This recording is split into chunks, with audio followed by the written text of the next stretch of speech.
We're on Avot Gimel, Mishnah Yud Gimel.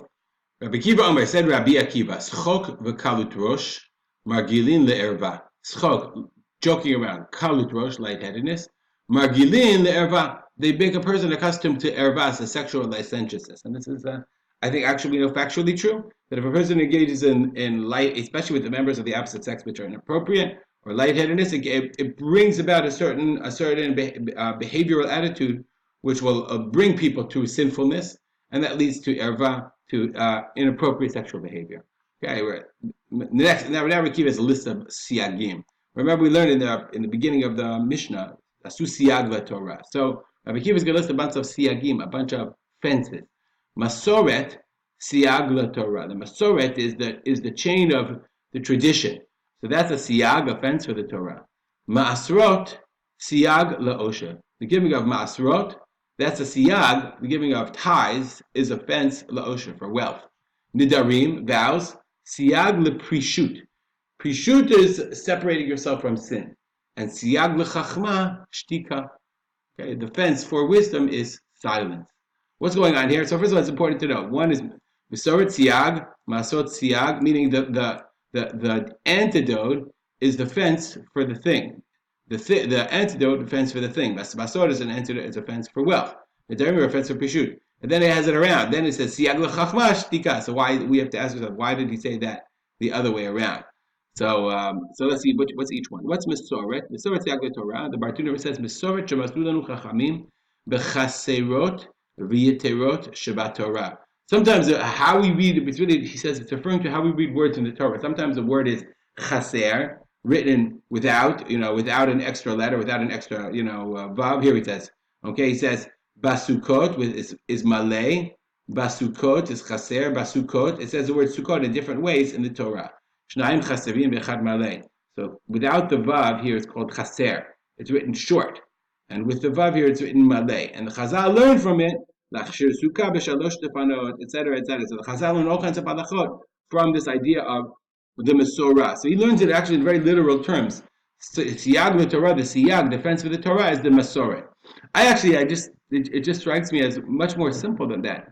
Mesorah, yeah, I might want to plug my battery. Mesorah, siyag the Torah, okay, and the idea being that the fence of the Torah, protecting the Torah, is the belief in the idea of the Mesorah, of the tradition. That, especially nowadays, everyone thinks, or I'm even sure in Rabbi Akiva's time, everyone thinks, I want to interpret it my way. I know better than my rabbi or the rabbis how to understand God's word, and I can interpret it any way I want. No, says Rabbi Akiva, the essence is the Masoret. First, you have to start with Masoret, and then you interpret the Torah. But without the idea of Masoret, of tradition, we see nowadays that too often, too many people take the Torah into their own hands, and they misinterpret it in ways that are more in connection to current social or political values than the Torah value. Agla Osher is a fence for wealth. Let's see if I can go down here. It says about Torah, Dichtiv Aser to Aser, right? You should surely give tithes. Aser, Bishvil teach Asher. Give tithes so that you will be wealthy. Meaning, we believe that when you give Ma'asor, when you give to other people, to God, to the poor, then HaKadosh Baruch Hu will guarantee that you can keep your wealth. Nidarim siyag leprishut. That's obvious. When a person takes the nidarim, bizman adam matchil beprishut. A person wants to separate himself from sinfulness.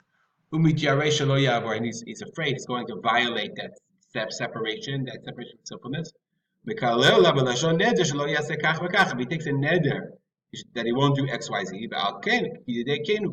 and that's how he overcomes his yetzer. I've said this in Mishnah before, especially with vis-a-vis nidarim. That's very interesting. Like when we put things in, if you're trying to go on a diet and you go to the ice cream store, it's really hard. But if the ice cream was not kosher, you're just not, for a religious person, it's not enticing. It's not kosher. I'm not going to eat it. The idea of nidarim, when you put things in terms of a religious sense, that the eating this is based on my relationship with the God, somehow it's easier to siyag l'prishut. Finally, siyag l'chalchamash tika. Okay. So Bartuner says, and what are we talking about? Ibishtika b'divrei Torah. Is it silence from speaking words of Torah? No, because it says "V'hagita bo yom v'layla." You have to immerse yourself in it day and night, and it's not talking about rechilut and lashon hara because those are doraita ninu. So what's it talking about? Stop, idle chatter, reshoot, unnecessary things between people. Just